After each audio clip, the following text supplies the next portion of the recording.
భక్తిశంక్ మరియు ఆయిస్ టీవీ ప్రేక్షకులకు నమస్కారం.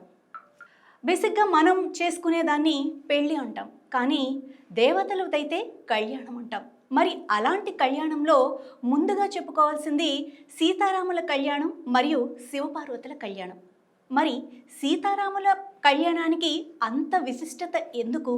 అలాగే ఆ సీతారాముల కళ్యాణం రోజునే ఈ వడపప్పు, పానకం ఈ రెండు ఎందుకు తయారు చేస్తాం? ఇలాంటి విషయాలన్నీ కూడా మనతో పంచుకోవటానికి మన స్టూడియోకి విచ్చేశారు అన్నపూర్ణ కేటరర్స్ వ్యవస్థాపకులు శ్రీనివాస్ గారు మనతో ఉన్నారు. నమస్తే సార్. నమస్కారం అమ్మా. Welcome to our studio. ధన్యవాదాలు.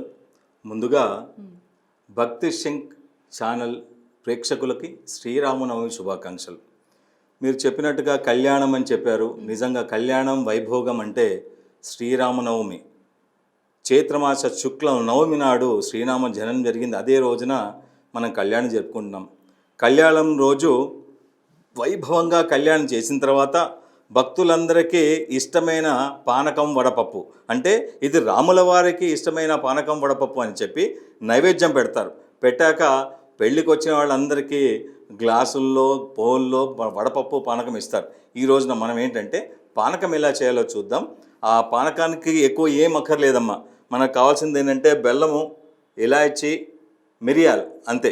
ఈ మూడితోనే పానకం అవుతుంది.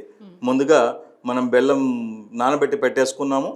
అది నానిన పాకంలాగా మారింది. దాన్ని ఒక బౌల్లో తీసుకుందాం.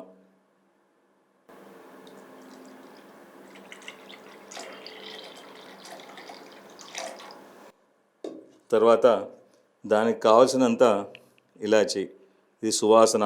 ఈ ఇలాచి అనేది జీర్ణక్రియకు చాలా మంచిదమ్మా. అలాగే మిరియాలు కూడా జీర్ణ వ్యవస్థకు చాలా మంచిది. పాతకాలంలో ఏ చేసినా మన వాళ్ళు ఆరోగ్యానికి సంబంధించినట్టుగానే చేసేవాళ్ళు. సేమ్ అదే మళ్ళీ బెల్లంలో మనకేంటంటే ఐరన్ కంటెంట్. ఈ ఐరన్ వల్ల అందరికీ చాలా మంచి లాభాలు ఉన్నాయి. తర్వాత ఈ ఇలాచి పొడిలోనూ మరి మిరియాల్లోనూ మంచి ఆహార పదార్థం కావాల్సిన జీర్ణక్రియ కావాల్సినంత ఇదిగా ఉంటుంది. అందుకే ఈ మూడింటిని కలిపి ఇదో పానీయం, ఇదే పానకం. శ్రీరాముల వారికి ఇష్టమైన పానకం ఇదే. మన అందరి భక్తులందరికీ కూడా ఈ పానకాన్ని సర్వ్ చేస్తూ ఉంటాం అందరికీ. ఇంతే అమ్మ. ఈ పానకం శ్రీరాముల వారికి నైవేద్యం పెట్టడమే, అంతే. గురుగారు, అద్భుతమైన పానకాన్ని ఎలా తయారు చేసుకోవాలో మీరు చూపించారు. మరి అంతే అద్భుతమైన వడపప్పు తయారీ కూడా మాకు ఒకసారి చెప్తారా? అలాగేమ్మా.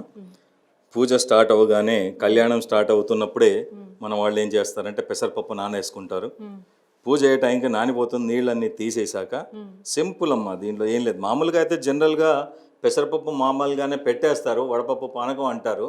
కానీ రాను రోజుల్లో వడపప్పు కూడా తినాలి అనుకునే వాళ్ళకి కాస్త కంటికి ఇంపుగా, నోటికి రుచిగా ఉండడానికి అదే ఈ రోజుల్లో సలాడ్ అనేది ఆ రోజుల్లో వడపప్పు. దాన్ని కాస్త మనం ఏంటంటే వెరైటీగా జనాలు తినేట్టుగా చేసుకుందామని మా భక్తి శంక్ ఛానల్ వారు కాస్త వెరైటీగా చేయమన్నారు.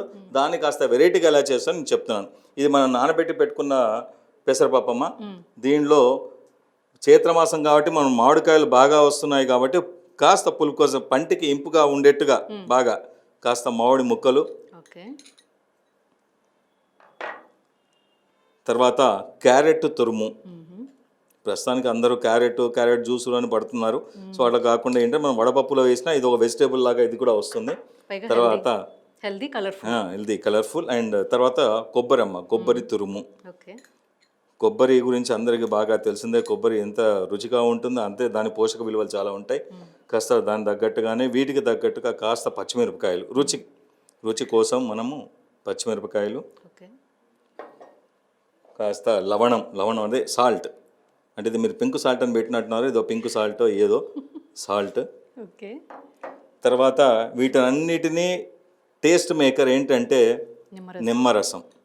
ఈ నిమ్మరసం వేయగానే నాకే నోరూరుతుంది, జూమ్ అంటుంది ఇక్కడ. సో దాని తగ్గట్టుగానే వడపప్పు కూడా అంతే రుచిగా ఉంటుంది.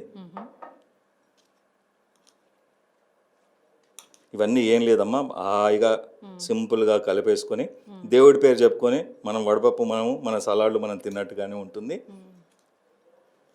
అంతే సింపుల్ మా హెల్దీగా. Healthy, నిజంగా ఈ రోజుల్లో మీరు ఏ ఆయుర్వేదం దగ్గర వెళ్ళినా ఎక్కడ న్యూట్రిషన్స్ వాళ్ళ దగ్గరికి వెళ్ళినా సరే మీరు సలాడ్ తినండి అంటారు. ఏం సలాడ్ అంటే ప్రోటీన్ కోసం ఏంటంటే ఈ వడపప్పు ఒకటి, పాతకాలం పప్పే ఇది. దాంట్లో ఏంటంటే కొబ్బరి కాస్త వేస్తున్నారు, క్యారెట్, నిమ్మరసము, కావాలంటే బీన్స్ ఇవన్నీ వేస్తున్నారు.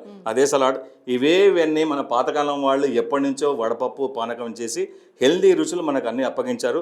దానిలో భాగంగానే ఈరోజు ఈ వడపప్పు వెరైటీ వడపప్పు అయిందమ్మా. ఇది ఇంతే. దీన్ని రాముల వారికి నైవేద్యంగా పెట్టి అందరికీ ప్రసాదంగా పంచడమే. గురువుగారు, మరి శ్రీరామనవమి రోజున ఈ వడపప్పు పానకం ఎలా తయారు చేసుకోవాలి, అది కూడా శుచిగా రుచిగా ఎంత అద్భుతంగా చేసుకోవచ్చో మీరు చూపించారు. చాలా చాలా ధన్యవాదాలు గురుగారు. థ్యాంక్స్ అమ్మా. అందరికీ ఆ శ్రీరాముల వారి కటాక్షాలు, ఆయన కృప ఉండాలని. దేశం ఆయన శ్రీరాముడు రామజన్మభూమి అన్నారు. శ్రీరాముడి ఎలా ఉండేదంటే ఆ రాజ్యము శ్రీరామరాజ్యం అని ఎందుకు అందంటే శ్రీరామరాజ్యం మళ్ళీ మనకు రావాలని కోరుకుంటూ అందరికీ శ్రీరామనవమి శుభాకాంక్షలు. ధన్యవాదాలు.